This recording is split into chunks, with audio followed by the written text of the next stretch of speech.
Shaken from the Grave, The Story of Cuda Girl by Richard L. Elsliger. Any similarities to persons living or dead, not to mention cars or actual events, is purely coincidental. Copyright 2022. Kevin Hurst led the way, while Jimmy Westlake and Fred Gurney followed the leader, nose to tail, their cars traversing effortlessly over the cracked asphalt of a two-lane road. They reached the gates of the cemetery on Old Bartlett Road, with the sun still hanging lazily in the late afternoon. The area cut through a forest, and the cemetery was flanked thickly on three sides with oversized trees. Branches of the oldest trees hung over the gates like ominous hands possessed of diabolical intent, sufficient to detour all but the bravest or the foolhardy. Kevin brought his big block 68 Charger to a standstill at the padlocked entrance. The sun faded in and out as intermittent cloud cover encroached over a cool October sky. Hurst got out of the Charger with a pair of bolt cutters and a knapsack he'd sequestered to the back seat of his ride. Westlake, along with Gurney, parked their cars in a row behind the old Charger at the shoulder of the isolated, seldom-traveled road. "Are you sure you want to do this?" asked Westlake from the window of his Corvette. Hurst turned to Jimmy, bolt cutters poised to snap Jimmy's head off, and laughed. "I thought we all agreed on this field trip," said Hurst.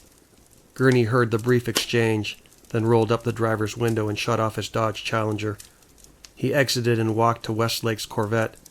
Gurney leaned on the Corvette's A-pillar and looked down at Westlake with a grimace of mild contempt. "You were the one who's so anxious to visit the grave, Jimmy," said Gurney. "Yeah, you wanted to find out if it was true, and now we're going to find out," said Hurst. "Come on," said Gurney. "Get out of the car. You're wasting time." "I'm not worried about the story," said Westlake. "I'm worried about getting prosecuted. We're breaking and entering. The only thing's going to get broken are your bones if you don't get out of the damn car," said Hurst. Hurst took another snap of the bolt cutters at Westlake with mocking amusement. He turned away to wield the heavy handles and position the jaws over the rusted lock. Hurst flexed his arms and brought the jaw to bear on the old lock, and it snapped apart like a fragile wishbone. Kevin twisted the padlock off its chain, and the lock dropped to the ground with a dull thud. He turned to look once more at Jimmy, still sequestered in the comfortable confines of the Corvette. "Take a look around you, Westlake," said Kevin. "Do you see any cars? Do you see any hitchhikers? Any joggers? There's nothing here. Hell, there isn't a house for a good 5 miles out. It's a dead-end road cut through a forest about as dead as the inhabitants we're about to visit. So knock it off, will you?" Jimmy Westlake nodded his agreement. Kevin tore the chain away and pushed on the gates. The imposing wrought iron resisted his efforts at first, and flakes of rust shed from the huge metal hinges. Hurst managed to squeeze open the mighty gates after a supreme effort, and wondered what exactly they were trying to keep inside. A winding single-lane road snaked its way deep into the cemetery grounds, between swaying fronds of wild ferns and rustling leaves. A myriad of old dilapidated headstones peppered the landscape, most in various states of ruin, and none bearing any tokens of remembrance from the living. The snaky road was overgrown in spots, and made it difficult to discern where it began and where it ended, the onslaught of nature threatening to swallow the road in its entirety, along with the legions of forgotten dead. The cemetery looked abandoned, a characteristic Kevin thought endemic of all cemeteries, but this one had a certain eerie feel about it, a sense of neglect not so evident in other cemeteries constructed closer to the world of the living. Hurst checked the entrance and made a visual estimate that it was wide enough to accommodate their cars and little else. In the unlikely event that a passer-by did happen upon the main road, a series of lofty mausoleums interspersed between the more modest burial plots would obscure their cars to the point of anonymity.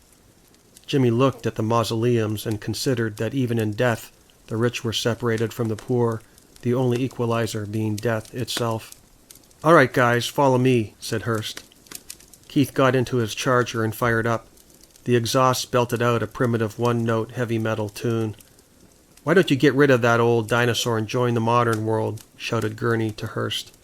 He struggled to be heard above the thump of the Charger's engine. "Keeping it real," said Hurst. "No computers to break down on this beast, unlike your Challenger and Jimmy's Vet." Kevin gave a sharp stab of the throttle, and the 440 cubic inch engine snarled at his friends, a subtle mechanical warning that put them on notice never to insult the Charger or its driver again if they valued their lives. Fred shook his head in dismay. Jimmy shrugged at Fred and fired his Chevy engine, every bit as potent as Kevin's '68 Dodge. Fred resumed the seat of his Challenger and ignited the hemispherical combustion engine. The late model Hemi shook side to side under the hood. It thumped and snarled its own musical response in protest of the Charger. New versus old, heavy metal versus grunge, thought Gurney. The times changed and so did the music, but the quest for horsepower remained the same. He smirked and put his Challenger in gear. He adjusted the stereo and tuned in on a special song.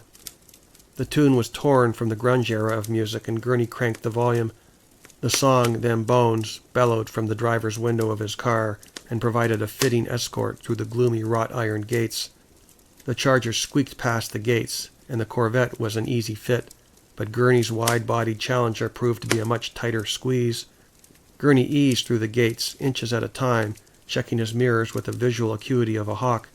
He cleared the fearsome fence posts and breached the cemetery's perimeter unscathed.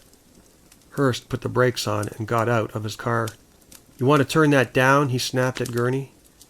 "Ever see a skeleton do a crowd surf?" said Gurney with a sly smile. "We might see one if I keep playing my tunes." "Funny," shouted Westlake out the window of his Corvette, tuned in to the conversation.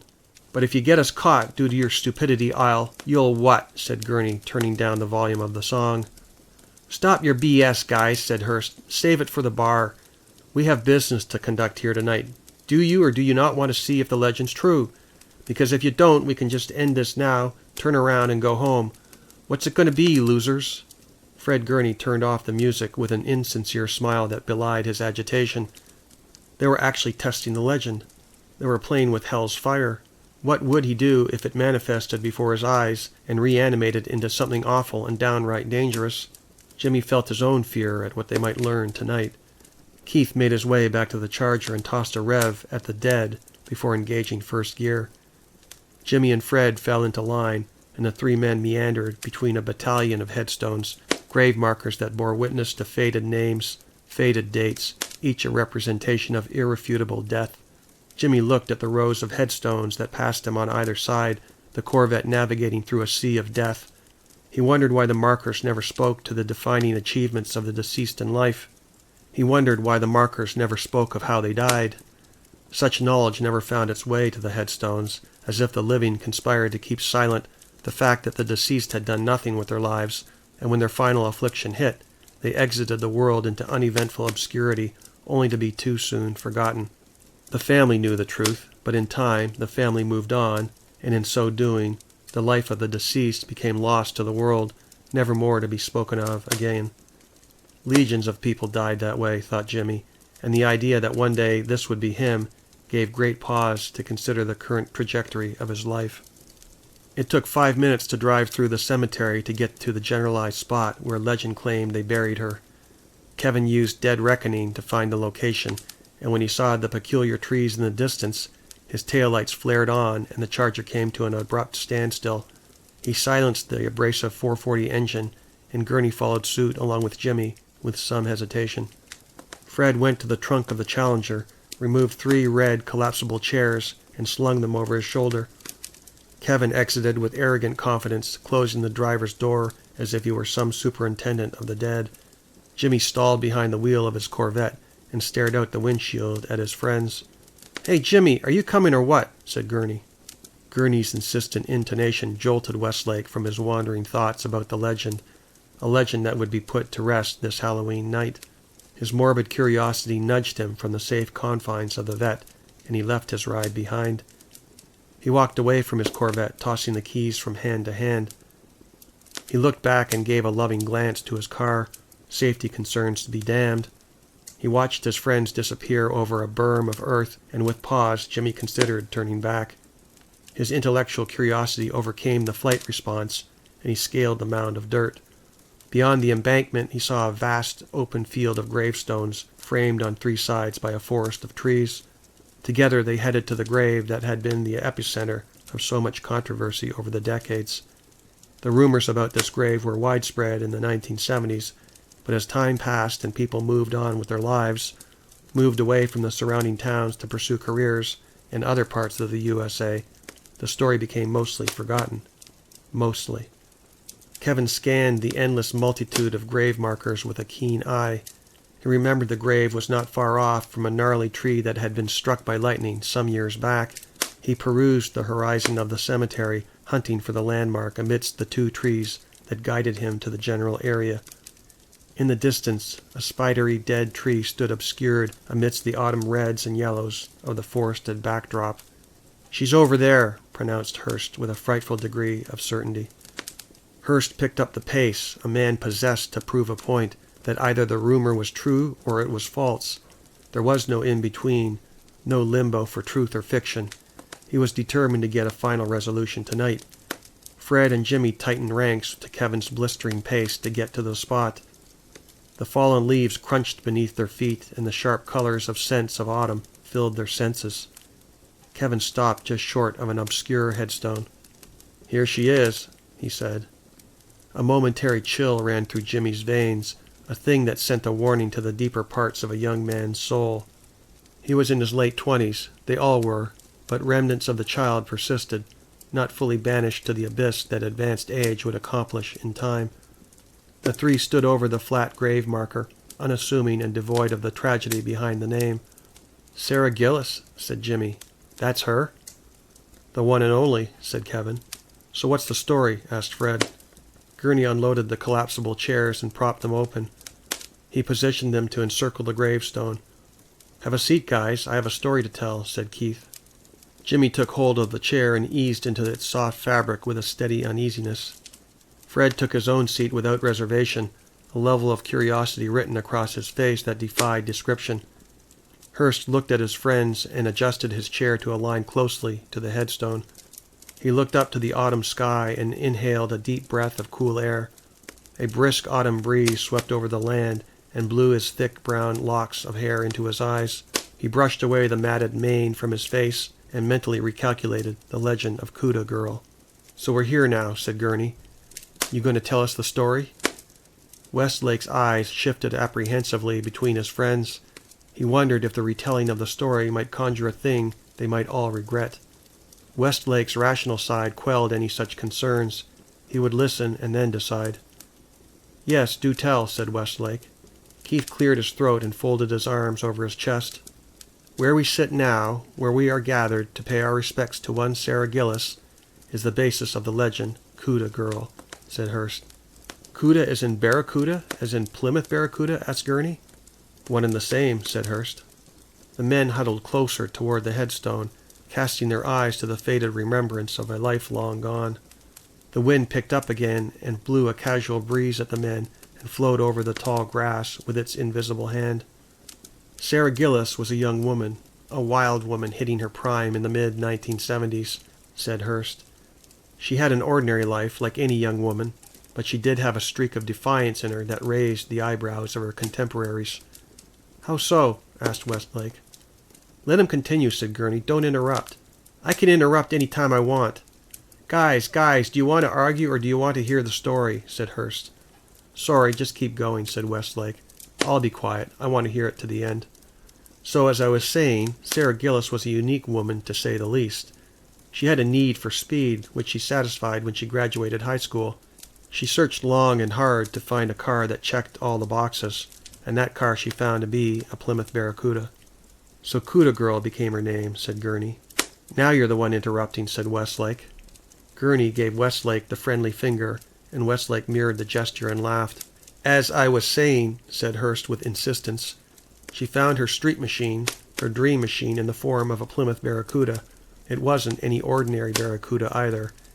It was the meanest Barracuda money could buy. She bought the car used, so it fit within her budget, and it is said that she put down a hefty payment, then financed the rest at a crazy high interest rate. She didn't care. She had to have the car, and as we all know, when you have to have a certain car, you'll stop at nothing to make that car your own." Hurst paused and arranged his hair away from his eyes and caught a sudden chill that passed over his body. He zipped his jacket closed and flipped up the collar. "It's getting a bit chilly out here," said Westlake. "Getting a little worried, are we, Jimmy? taunted Fred. Go to hell, said Jimmy. Some day, said Gurney. But not today, I hope. Not today, chanted Hearst. Let's continue, shall we? Please do, said Westlake. So, gentlemen, and I use that word loosely, you might be wondering what kind of barracuda Miss Gillis purchased.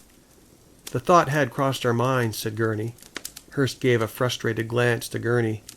Let me continue if you'll allow, Fred, if you'll allow. Fred Gurney nodded at Hearst and folded his arms across his chest. As I was saying, she bought the baddest barracuda money could buy. It was a 426 Hemi, and you all know what that means. High horsepower, uncontrollable speed, a track demon for the street. Demon. I can wrap my head around that, said Gurney. I wouldn't mind having a demon challenger myself. You're insatiable, said Westlake. Isn't your wide body enough for you? It has a supercharged Hemi, doesn't it? Still not enough horsepower, Fred? You can never have enough horsepower, just not enough traction, to quote old Carroll Shelby. The three let out a hearty roar. Amen to that, said Hearst. I think I need a drink of something. Hearst got up from his chair and reached into his knapsack. He extracted 3 sodas and handed over 2. Going unleaded on the drinks, I see, said Gurney. Well, you should know better, said Hearst. We don't drink and drive in our little horsepower club. I can drink to that, said Westlake. He bent the tab and took a robust swig from the can and let the carbonated bubbles fill his nose. That hit the spot. Good point, said Gurney. I couldn't afford the repairs in my wide body if I racked it up over a stupid choice I made. Besides, seeing a scratch on the paint alone would be enough to send me spinning. I can drink to that, said Hearst, and gulped his pop, then set it down next to the grave marker. So here was Miss Gillis, a wild red-headed maiden behind the wheel of a Hemi Cuda. The locals called her the most dangerous girl on earth every time she summoned the Cuda for road duty. Locals cleared the decks when they heard that Hemi engine, followed by the inevitable screech of burning rubber every Friday night on her way to some illegal street race. Street racer, was she? Said Jimmy. Through and through, said Hearst. What color was the car? Asked Gurney.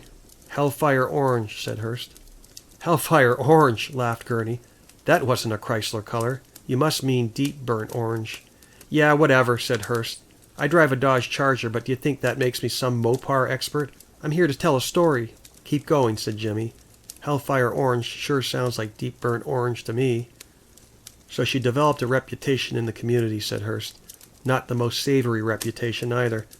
She won a lot of races, and that caused the losers to accuse her of cheating. Well, did she? Asked Gurney. There wasn't any evidence of it, said Hearst, taking another drink of pop. He set the can down on the gravestone. Do you think that's a good idea? Asked Jimmy. Is what a good idea? Asked Hearst. You putting a pop can down on Sarah's grave?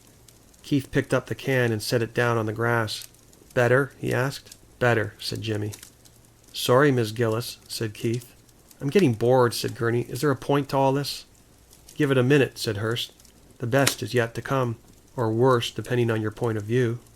Gurney gave a toast to Keith, then took a sip and put the can down on Sarah's headstone with a mean-spirited chuckle. Jimmy sighed and shrugged his shoulders.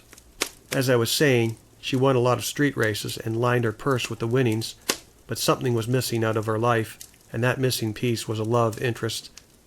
The love interest came in the form of a young man who caught her fancy. Sarah was used to having her way, and as you might have guessed, anyone with a Hemi Barracuda was strong-willed. Her reputation in town preceded her, and what Sarah Gillis wanted, Sarah Gillis got. She made advances to her love interest, beginning with short notes left on his windshield. He responded to her advances with reluctance, but after their first date, she tagged and bagged him for her own. Predator and prey, he didn't stand a chance, or so she thought. So what happened? Asked Fred, restless to get to the point. The sun streaked across the sky in a bright ball of orange and took its inevitable dip toward treetops that flanked the cemetery. The force of twilight would be upon them soon, and that awareness was evident in the urgency of Jimmy's face. I'll hurry it along, said Hearst. I know you want out of here, Jimmy. Take your time, said Gurney. It's Halloween. We have all night. Well, I, for one, am not staying in a graveyard all night, said Jimmy. Guys, calm down. I'll get to the point. Jimmy took a sip of pop and settled in. Much better, said Hearst. So the young guy, nobody seems to know his name anymore, and believe me, I've asked. He got engaged to Miss Gillis, probably sometime around 1977. Legend has it. Jimmy looked down at the headstone. It says she died in 1977. Well, there can't be much more, said Gurney. So you say, said Hearst. So you say. You going to let me finish? By all means, said Gurney. Well, the engagement was a short one, and the couple was bound to be married that very year. Sarah was madly in love with the guy, and she was determined to make him her husband. He, on the other hand, wasn't so sure. He was well aware of Sarah's reputation as a fast girl, not only in the street racing world, but fast in other ways, shall I say. Not surprised, said Gurney. So the wedding day was picked. Clothes were selected and the musicians hired. The invitations went out. Everything was set to go. The honeymoon ride was supposed to be her Barracuda. Now it's said that her fiancé never cared for the Barracuda. He wasn't much into cars and drove a sedan. Don't ask me what kind of sedan. I have no idea. Some say it was a Ford Maverick, while others claim it was a Chrysler Imperial. So much time's gone by, the story leaves a lot of room for interpretation. But one thing was certain. He was not into her Cuda. He sounds like a loser to me, said Gurney. Who wouldn't want a girl into cars? I mean, look at us. Look at what we drive. Not everyone shares our passion, said Jimmy. We're a rare breed these days, and I think that's always been the case. Speed freaks are not popular with society. They've never been. True, said Hearst, picking up his pop and finishing it. He twisted the tab and weakened its tensile strength and broke it off.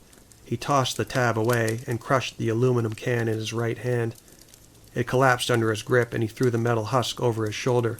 Litter bug, said Jimmy. Yeah, maybe, said Hearst. He put his hand to his ear as if to listen. Do you hear any of the residents complaining? I don't. The sun disappeared behind the trees and yielded to twilight's approach. The winds picked up with greater ferocity. Jimmy and Fred zippered their jackets. Hearst looked to the sky and assessed the weather to see if he should continue or abandon the tale for another time. The skies reflected no hint of rain, only a rapid temperature change to the lower numbers. It's getting colder, guys. Do you want me to finish the story? Finish it, said Gurney. Westlake joined with a nod of the head. So the wedding day arrived, October 31st, and Miss Gillis was over the moon with anticipation. This was her special day, and she got to the church and parked her Plymouth in front of the church for all to see. The wedding was to start at 2 o'clock in the afternoon. The ceremony was well attended by her family, but something was wrong. The groom's family was absent, and so was the groom. No one showed? Asked Jimmy. The groom was missing, and so was the entire family, said Hearst. Sarah was a determined young woman, and she ignored the snub. Maybe he had a flat tire. Maybe he got pulled over for speeding. He had to show up. No one could refuse her beauty, not even him. So she waited at the altar, but her wait was in vain.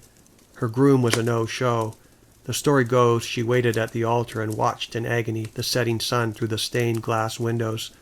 The more time that passed, the closer she got to tears, while her family urged her to let it go, to leave the church. It was obvious that he wasn't going to show. It was obvious that it hadn't been a mistake. The legend says poor Sarah waited at the church until nightfall. Happy Halloween, said Gurney. A little callous, don't you think, said Jimmy. So where's the church, he asked. Center of town, said Hearst, but it's long since demolished.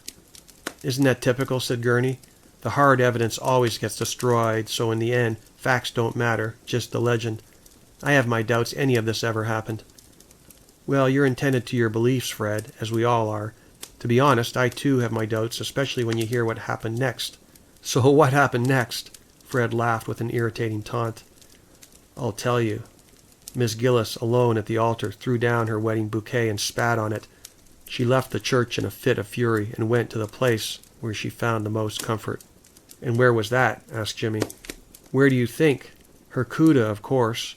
She got in that Hemi and fired up by the light of a waning moon, headed to who knows where, a joyless ride alone in her Barracuda. She drove into the night, tears flowing, a mess of emotions that clouded her judgment. She opened up that Hemi to wide open throttle and ripped up the pavement.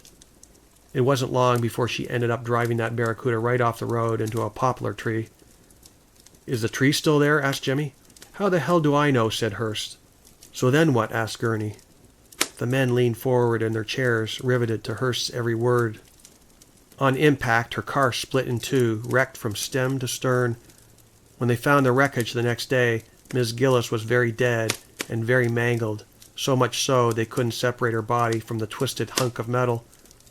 The Plymouth was barely recognizable as a car, and she was barely recognizable as a human being.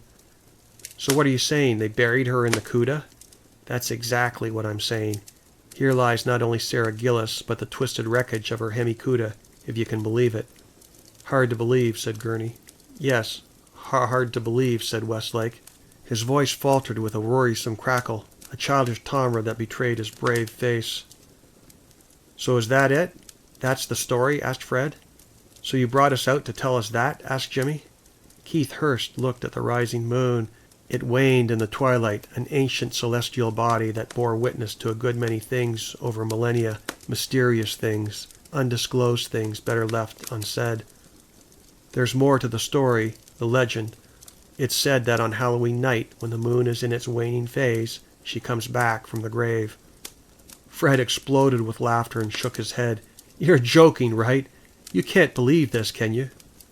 Jimmy's face assumed an ashen tinge. He believed it. Somehow he believed. No joke, said Keith. That's the legend. Can I continue? Please do, said Gurney. He tilted backward in his chair and began to rock.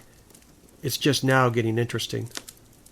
Some have said that on Halloween Eve she comes up from the grave to drive her Cuda once more, ready to prowl the streets in search of a groom. When she's in her hemi, the legend says, she will not rest until she finds a replacement for the man who broke her heart. No joke. Oh, Sarah, said Gurney. Can you hear us, Sarah? 3 eligible bachelors are here tonight for the taking, dear Sarah. Shut up, said Jimmy. Just shut up. Hey, Hurst, I do believe we have a genuine believer here. She wants you, Jimmy. She wants you for her husband. Are you worthy? Okay, Fred, knock it off, said Hurst. Small vibrations rippled through the ground, vibrations that transmitted sensations through the aluminum legs of the chairs. Each man felt it, yet each dismissed the tremors as nothing more than an illusion of the mind, the power of suggestion from such a ludicrous tale. Jimmy Westlake thought he heard something. Do you hear that? He said. I don't hear anything, said Gurney. Wait, I think I do, said Hurst. Gurney strained to listen and thought that he picked up a distant low-grade rumble. He tilted his head to locate its source. The rumble seemed all around them, with no particular locus of origin. The wind picked up and brushed its invisible hand over the landscape, and tall grass swayed in capitulation to the cool insistence. Something's wrong, said Jimmy. This isn't right. He stood up and pushed his chair back. Relax, man, said Gurney. It's only the wind. Now the men perceived a more pressing sensation all around them, the barometric pressure fluctuating wildly. Their ears popped, and this made Keith and Fred stand up at attention. They pushed away their chairs and scanned the area for any malevolent force that might cajole them to make a wrong decision. Now they all felt it, nervous vibrations in the soil beneath them. The earth moved like rippling water, and headstones began to fall. Earthquake, said Jimmy. That's impossible, said Hurst. We're on solid bedrock. The 3 opened up a gap around the grave, hands outstretched in a struggle to maintain balance. The rumble continued unabated and grew louder with an ominous thump that detonated their eardrums like high explosives. The wind picked up and whipped their faces red. Dark clouds raced overhead with the threat of devouring the moon forever. Do you see it? Shouted Jimmy. Do you see it? The ground shuffled and split apart. A pair of searing sealed beam headlights rose to the surface, rising to meet the dark cloak of night. The high beams burned with a bioluminescent glow, a thing alive behind the lights. No way! Exclaimed Hurst. Let's get the hell out of here, shouted Fred. The Plymouth was at the surface now, a dirty, filthy machine caked in mud, the windshield smudged. Only the rear tires of the hemi-Cuda remained sunken in the earth, and they spun with maniacal fury. A fog of spent exhaust issued from zoomy headers tucked under the front fenders, 4 straight pipes on each side, coughing forth an enveloping fog that expanded and dissipated across the gloomy landscape. Jimmy and Fred scrambled to their rides, but Hurst stopped frozen to take in the legend. Seated behind the wheel was a rotted skeletal mass, draped in a moldy yellowed wedding gown. Fragile fingers gripped the Cuda's steering wheel, and the decaying mass that was once Sarah Gillis turned a creaky head and looked right at Hurst. She shrieked a screech that pierced his skull. The hemi engine revved with violence, and the factory-installed air scoop rudely vibrated through a cutout in the hood. She stabbed the throttle that fed the beast, making the air scoop shake, a coveted option back in the day called a shaker hood. The 426 cubic inch engine drank rancid gasoline at a tremendous rate of speed. "Shaker hood scoop," said Hurst in a brief moment of lucidity. "Very nice." He stood paralyzed, astounded at what he saw. The long-dead bride turned her wheels to point at Hurst, and she nailed the throttle. On came a song blaring from the confines of the Hemi Cuda, the repetitive percussion of a rock guitar strumming to the song entitled Barracuda. It pounded its heavy melody with frightening clarity, and burnt exhaust carried with it a fragrance of the 1970s. It smelled of rebellious freedom mixed with murderous design. "Isn't that ironic?" said Hurst. His internal flight response switched on, and he broke into a frantic hustle away from this patch of death, away from this ground pounder straight out of hell.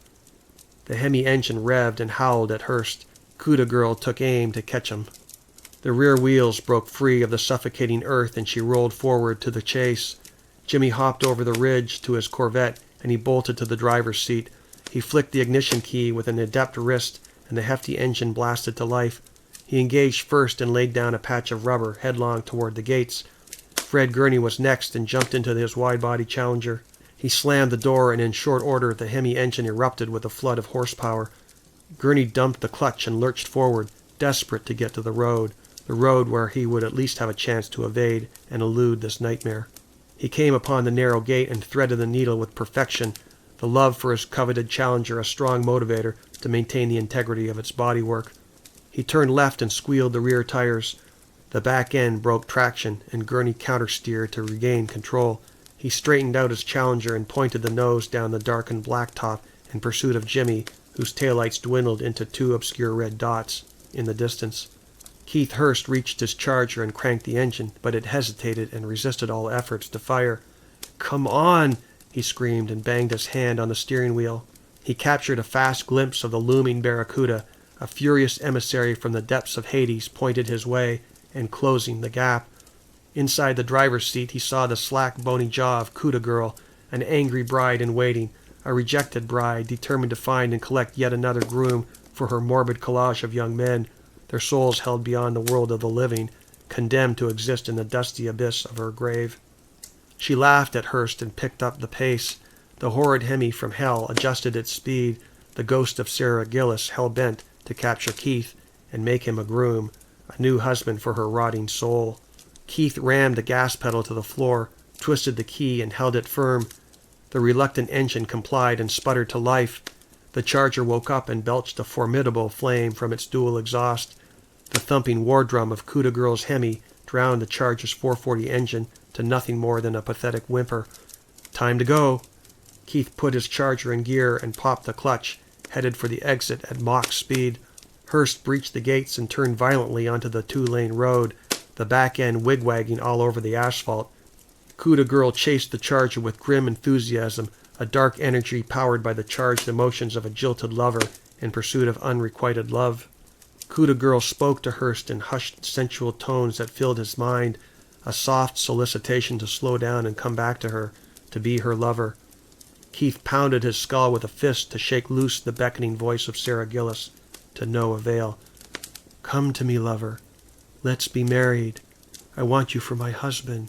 Please, come to me." "No!" exclaimed Hurst. "No, I won't." Inside the cabin of the Cuda, her red hair spontaneously ignited into bright strands of fire and lit up the interior with a bright orange glow. Her Barracuda swam over the liquid black asphalt and closed in on Keith. He saw his friends far off in the distance and realized that but for his momentary pause to stare at the specter of Sarah Gillis, he might have put greater distance between his Charger and her Barracuda. Such small mistakes oftentimes had much larger consequences. Only now did he realize the impact.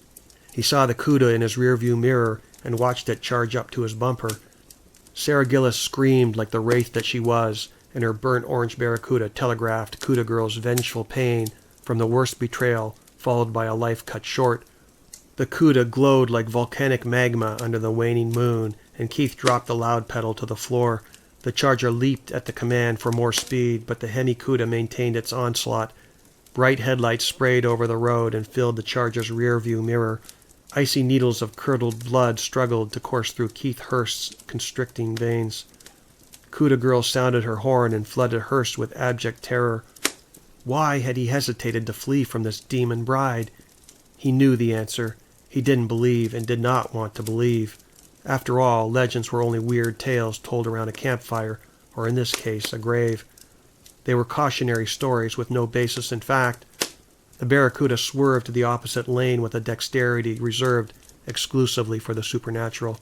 Cuda Girl sidled up to Keith, the two cars racing in the triple integers, both Mopars blasting forward in a dead heat, one real, one supernatural, a struggle between the boundary that separated the living from the dead.